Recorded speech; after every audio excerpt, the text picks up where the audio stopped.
Dejad a los niños venir a mí,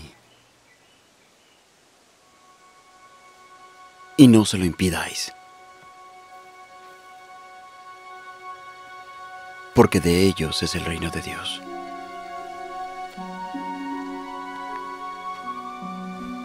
De cierto os digo, que el que no reciba el reino de Dios como un niño, no entrará en él.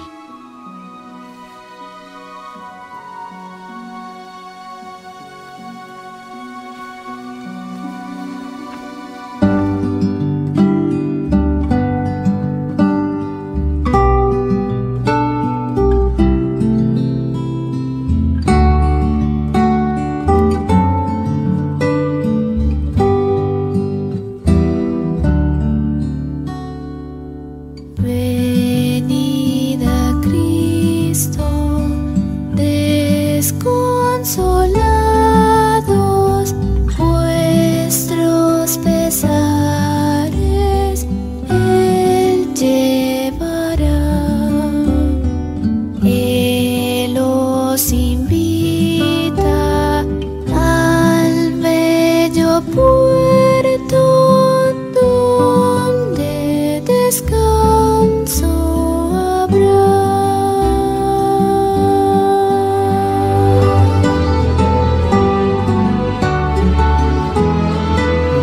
Venid a Cristo, Él os atiende, aun en sendas de la maldad.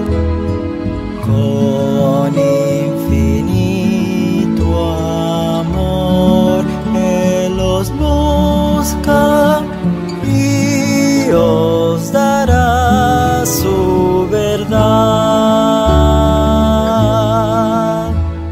Venid a Cristo, Él os escucha y suplicadle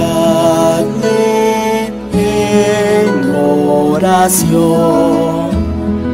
Él os envía ángeles santos de su eterna mansión.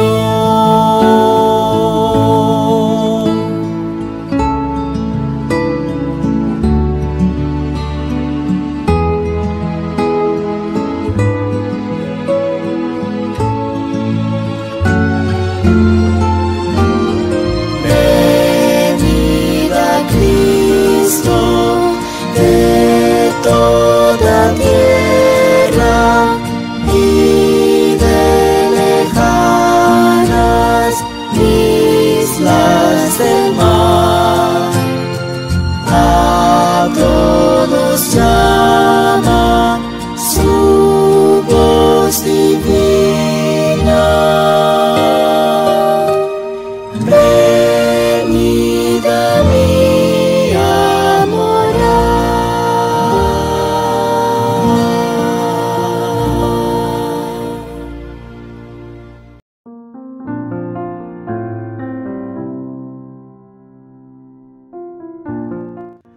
Hola mis amados hermanos y hermanas, muy buenos días, feliz día de reposo y feliz semana para todos ustedes.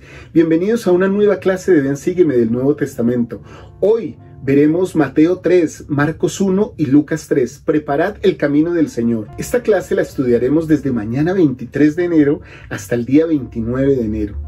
Y bueno, me gustaría invitarles a todos ustedes a que piensen en esta pregunta. Y si pueden, durante toda la lección, dejen sus comentarios aquí abajo. Nos vamos a nutrir con sus respuestas. ¿Qué sentimientos recuerdan de su bautismo? Yo puedo compartirles algunos y lo voy a hacer en los comentarios. Espero que ustedes también lo hagan.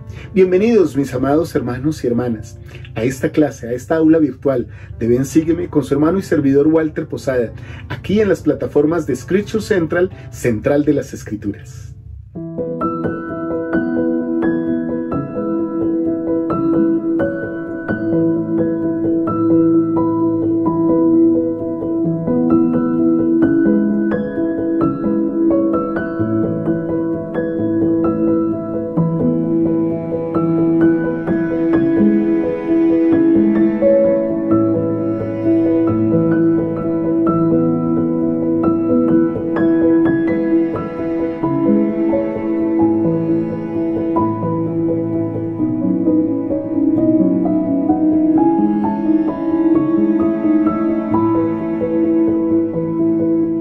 Y bien, mis amados hermanos y hermanas, Jesucristo y su Evangelio pueden hacer que cada uno de nosotros cambie, ustedes y yo.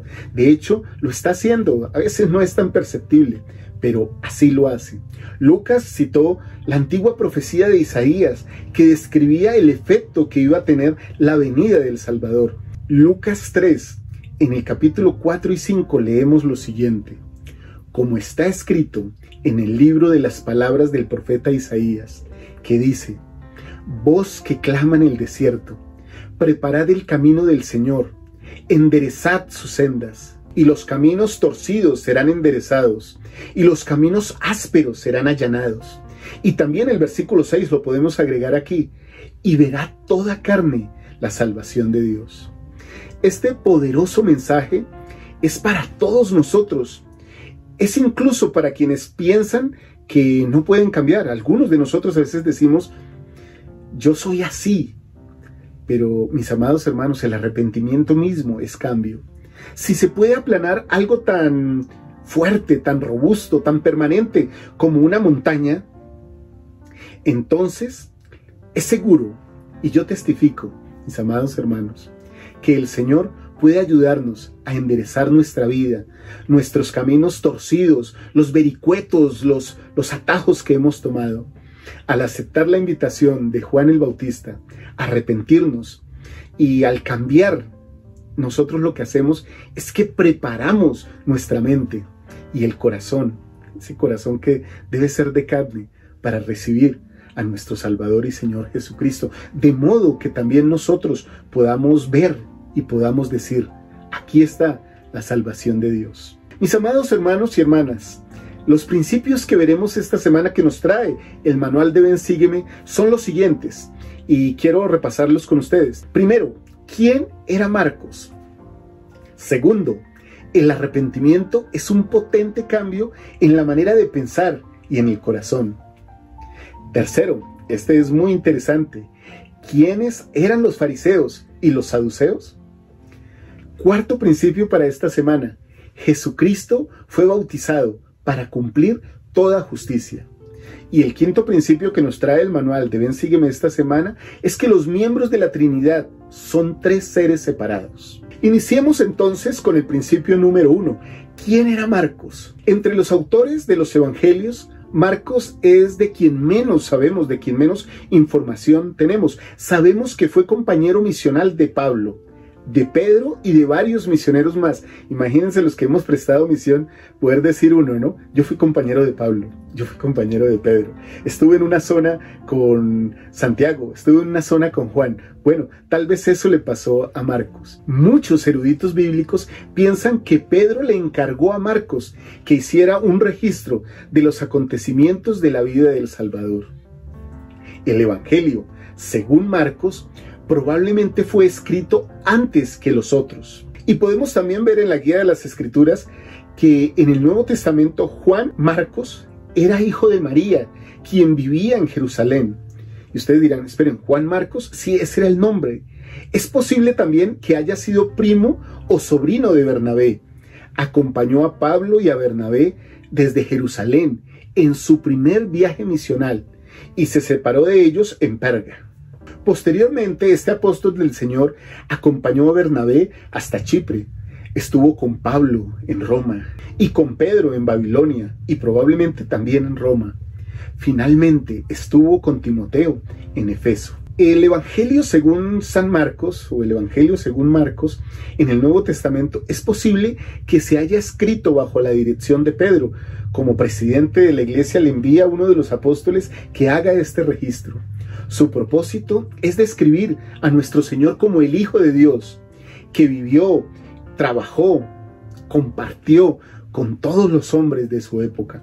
Marcos nos describe detalladamente, con energía, con mucha humildad y con una precisión literaria hermosa, la impresión que causaba Jesús en los espectadores, en las personas que lo veían. Según la tradición, después de la muerte de Pedro, Marcos visitó Egipto, fundó la iglesia en Alejandría y luego murió como mártir, como sucede con muchos profetas y muchos discípulos y apóstoles del Salvador Jesucristo. Muy bien, ahora pasemos al principio 2 de esta semana que me encanta. El arrepentimiento es un potente cambio en la manera de pensar y en el corazón. Y aquí podemos empezar a aprender y a relatar un poco.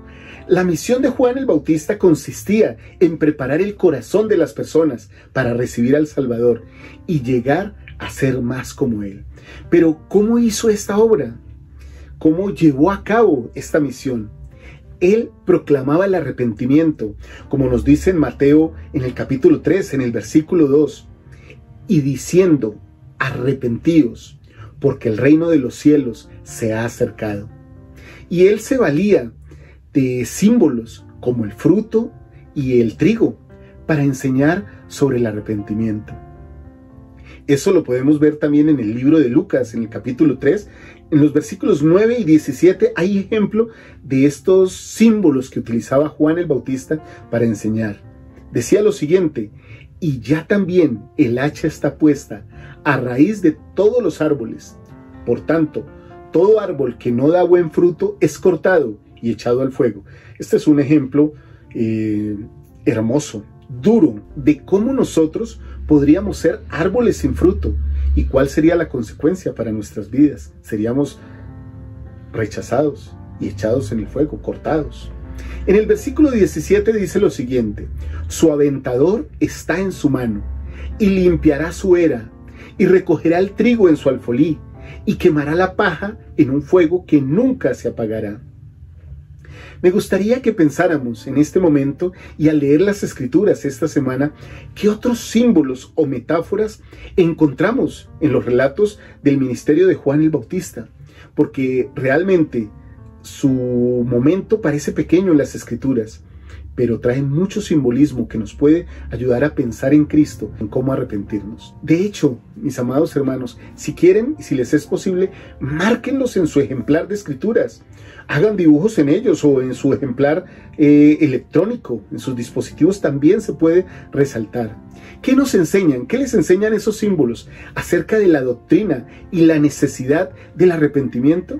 A mí personalmente, me encanta la definición que aparece en la guía para el estudio de las Escrituras sobre el arrepentimiento. Lo he repetido muchas veces en entrevistas, en clases, pero más importante, creo que es repetírnoslo a nosotros mismos. El verdadero arrepentimiento, dice la guía del estudio para las Escrituras, es un cambio en el modo de pensar, una nueva actitud en cuanto a Dios, en cuanto a uno mismo y en cuanto a la vida en general. Qué interesante, me gustaría repetir esto. En cuanto a Dios, en cuanto a uno mismo y en cuanto a la vida en general. Implica que la persona entregue su corazón y su voluntad a Dios. Qué hermoso, eso significa ser otra persona. De hecho, hermanos, ustedes saben que evangelio significa buenas nuevas. Yo me atrevería a decir que evangelio también significa cambio, transformación. Ahora veamos en Lucas, en el capítulo 3, los versículos del 7 al 14.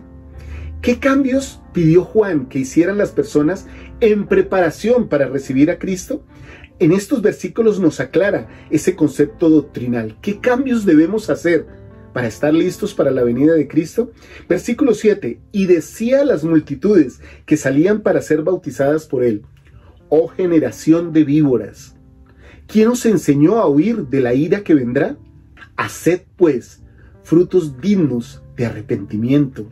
Y no comencéis a decir dentro de vosotros mismos: tenemos a Abraham por padre, porque os digo que Dios puede, aún de estas piedras, levantar hijos a Abraham. Y el versículo 9 ya lo habíamos estudiado. Y ya también el hacha está puesta a la raíz de los árboles. Por tanto, todo árbol que no dé buen fruto es cortado y echado al fuego. Y la gente le preguntaba diciendo: pues, ¿qué haremos? Como nos podemos preguntar nosotros, ¿cierto? ¿Cómo hago para arrepentirme? ¿Cómo se puede producir este gran cambio en mi corazón? ¿Cómo puede haber una transformación en mí? Aquí está la respuesta. Y respondiendo les decía: el que tiene 2 túnicas, dé al que no tiene. Y el que tiene que comer, haga lo mismo. y vinieron también unos publicanos para ser bautizados, y le dijeron: Maestro, ¿qué haremos? Qué hermosa pregunta. Esa tal vez es una pregunta del alma, una de las más importantes que se puede hacer todo ser humano en esta tierra. ¿Qué haremos? ¿Qué haré para cambiar? ¿Qué haré para obtener la vida eterna? Y él les dijo: no exijáis más de lo que os está ordenado. Y le preguntaron también unos soldados diciendo: ¿y nosotros qué haremos? Miren otra vez, acción, ¿no? ¿Qué hay que hacer para lograr esto? Y él les dijo: no hagáis extorsión a nadie, ni calumniéis, y contentaos con vuestro salario. Ahora, esto lo leemos y es muy bonito, mis amados hermanos y hermanas, pero ¿cómo aplicamos este consejo a nosotros mismos? ¿Cómo podemos mostrar que nos hemos arrepentido verdaderamente? Me hace pensar esto, que a veces pensamos que el tiempo es un sinónimo de arrepentimiento, y entonces equivocamos algunas cosas que pueden pasar en nuestra vida. Oigo decir: yo llevo 5 años en la iglesia, yo llevo 10, yo llevo 20, yo llevo 30, yo llevo 50 años en la iglesia, y a veces lo decimos como que yo ya me he arrepentido porque yo llevo mucho tiempo en la iglesia. A veces, mis amados hermanos, como dice un escritor, no es que llevemos mucho tiempo teniendo diferentes experiencias, sino que llevamos un solo día durante muchos años repitiendo una misma cosa. No nos equivoquemos. El tiempo puede ser sinónimo de arrepentimiento, pero también nos puede dar una idea falsa de lo que es un cambio en el corazón. Podemos llevar muchos años en la iglesia. De hecho, podemos haber desempeñado muchos llamamientos, muchos cargos, muchos oficios que hacer en este reino, y nuestro corazón posiblemente no ha cambiado. ¿Qué podrían decir de ustedes mismos que les llevara a pensar: sí, se está produciendo un cambio en mi corazón? Les invito a que dejen sus comentarios aquí abajo para que todos nos nutramos de ellos. Ahora, si les parece bien, vamos con el tercer principio de esta semana, que tiene que ver mucho con lo que acabo de decir, y es: ¿quiénes eran los fariseos y los saduceos? Y mis amados hermanos y hermanas, ustedes dirán: ¿pero por qué tendría que ver esto con nosotros? Porque en muchas ocasiones nosotros tomamos actitudes fariseaicas o saduceaicas, si es que se dice de esa manera, saduceas.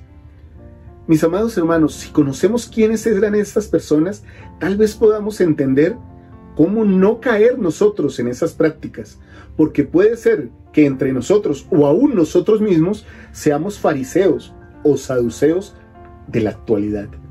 Y no creo que eso le agrade al Señor. Muy al contrario, Él quiere que seamos santos de los últimos días, pero no solo miembros nominales de su iglesia, sino que realmente estemos cambiando, que recordemos los templos, que recordemos el templo del Señor, pero también que pensemos que nosotros mismos somos templos de la palabra, de la verdad, de una santidad que se está buscando. No somos perfectos, parece un cliché que lo digamos, pero sí estamos en un proceso de buscar lo mejor para nosotros. No podemos ser fariseos pensando que somos ya perfectos o que somos más buenos que tal o que tal persona. Porque creo que cuando una persona piensa que es mejor que otra, ya está demostrando de hecho que está en una condición inferior. Entonces, miren, mis amados hermanos y hermanas, en el Antiguo Testamento, los fariseos era el nombre de una secta religiosa de los judíos, cuyo significado indica que eran separatistas. Se jactaban de su estricta observancia de la ley de Moisés y del cuidado con que evitaban todo contacto con los gentiles. Ellos alardeaban de hecho de eso.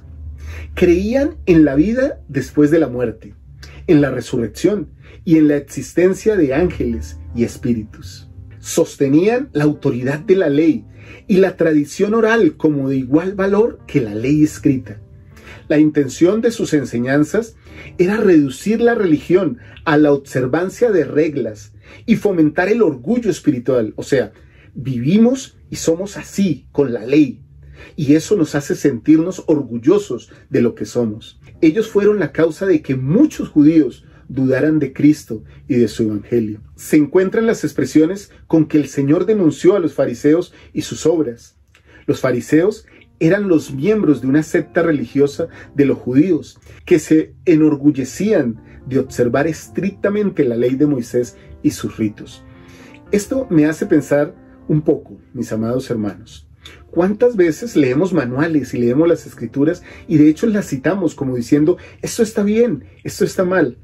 Pero olvidamos el espíritu de la ley, olvidamos amar, dar al necesitado.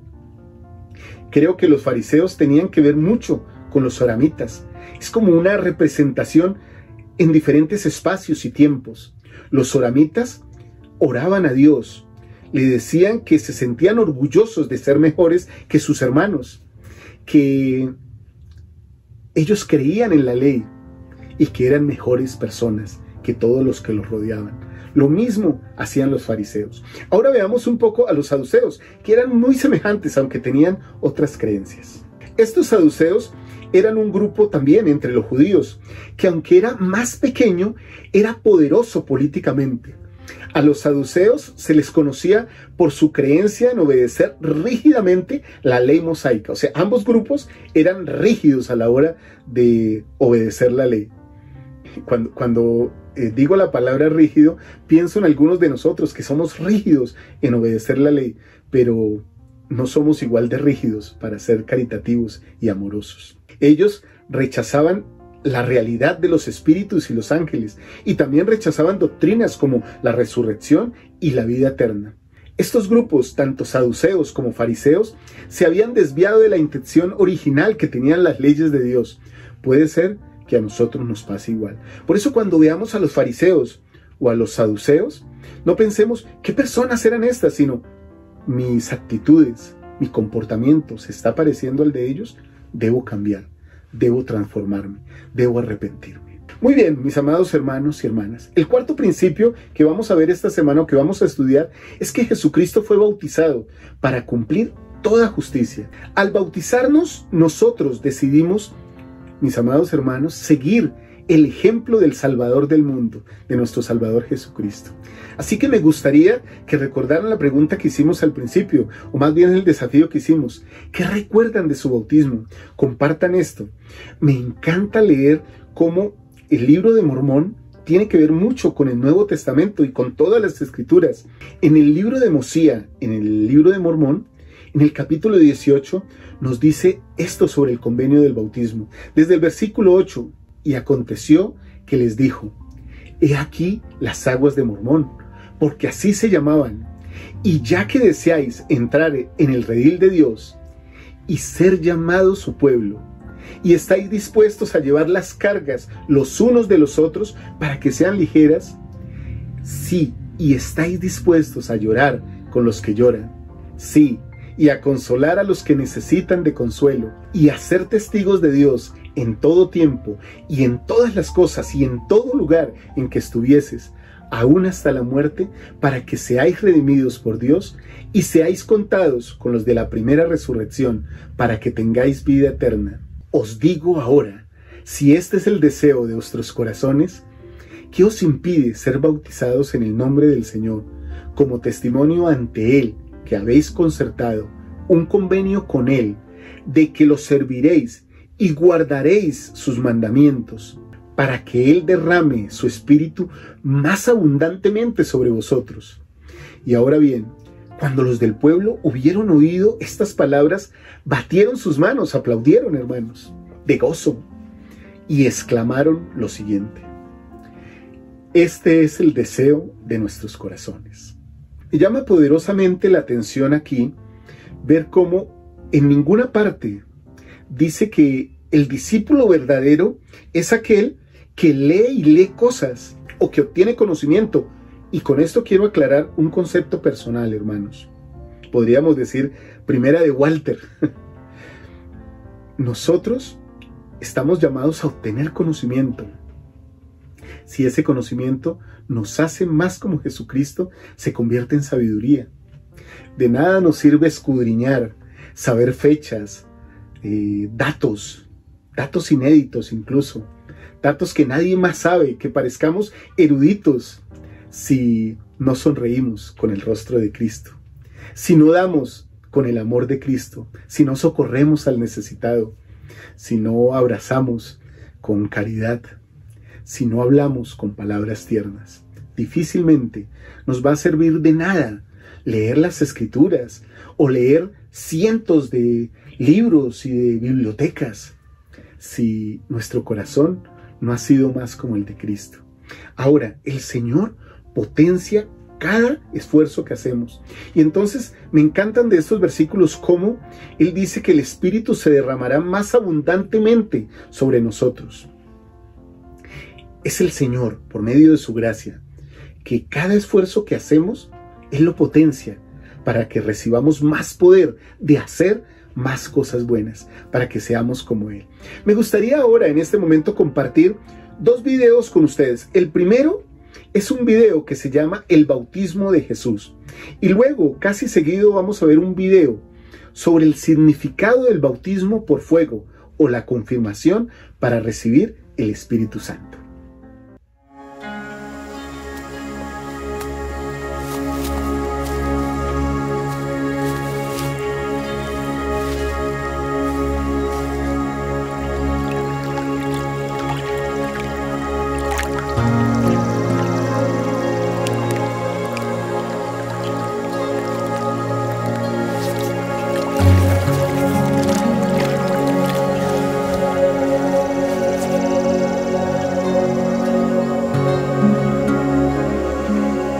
Yo te bautizo habiendo recibido la autoridad de Dios, como testimonio de que has aceptado el convenio de servirle.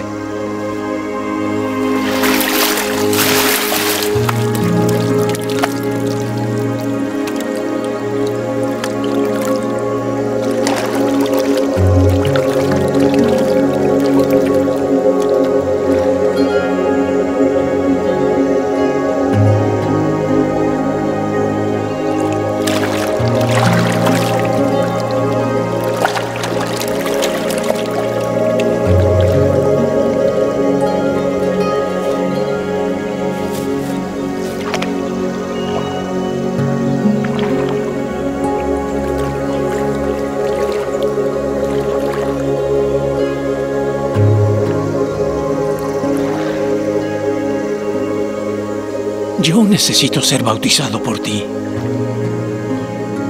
¿Y tú vienes a mí? Permítelo ahora, porque así nos conviene cumplir toda justicia.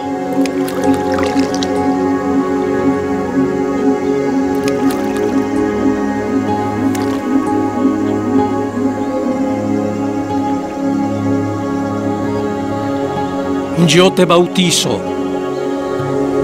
habiendo recibido la autoridad de Dios, como testimonio de que has aceptado el convenio de servirle.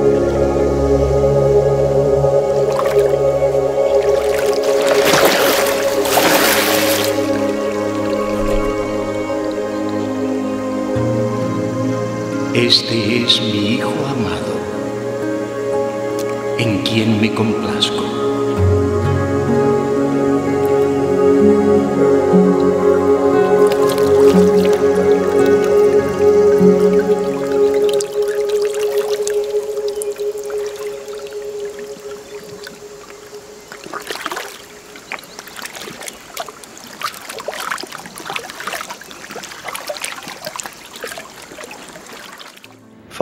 Después del bautismo, aquellos que tienen la autoridad del sacerdocio nos colocaron las manos sobre la cabeza y nos confirmaron miembros de la Iglesia de Jesucristo de los Santos de los Últimos Días, y se nos confirió el Espíritu Santo.